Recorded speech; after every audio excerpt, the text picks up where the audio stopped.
Hari Om everyone. First all are okay. Okay, God bless you. Om Vinayaka వక్రతుండ మహాకాయ సూర్యకోటి సమప్రభ నిర్విఘ్నం కురు మే దేవ సర్వకార్యేషు సర్వదా.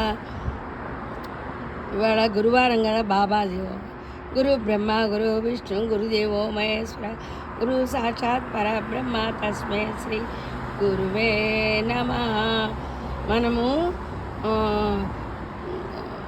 చెట్లను పెంచితే ఎంతో ఉపయోగమో, అది బాబా కూడా మొక్కల్ని పెంచేవాడు. మొక్కల్ని పెంచితే చక్కగా గులాబీ పూలు అంటే బాబాకి ఇష్టం కదా. మొక్కల్ని పెంచితే మొక్కలు మనకు దేవుడికి పెట్టుకోవచ్చు, ఫ్రూట్స్ పెట్టుకోవచ్చు. ఎంత బాగున్నాయి ఇవి. వరలక్ష్మి శ్రావణ మాసం కదా, అమ్మవారిది ఒకటి చదువుతాను. నమస్కరిస్తూ మహామాయే శ్రీపీఠే స్వరపూజితే శంఖచక్ర గదాస్తే మహాలక్ష్మి నమోస్తుతే. ఇది నిమ్మ చెట్టు, $40 ఇవి. అంటే 4,000 మన ఇండియన్ రూపీస్తో. 2 ఏళ్ళైంది కొని. 2 ఏళ్ళు కొని పువ్వులతోటి ఉన్న చెట్టే కొన్నాము. ఇప్పుడు కాయలు కాస్తున్నాయి.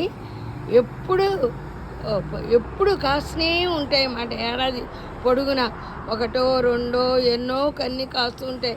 కుండీలు కదా, అందుకని తక్కువ కాస్తున్నాయి. ఇవి రేపు వరలక్ష్మి కోసం ఉంచాము ఈ 2 కాయలు.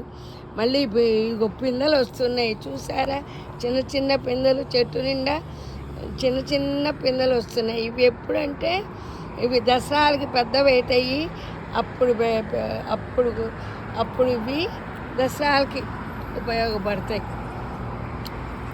దోస గింజలు వేస్తే పూలు పూస్తున్నాయి. వినాయక చవితికి పండు వస్తుందని నా అభిప్రాయం.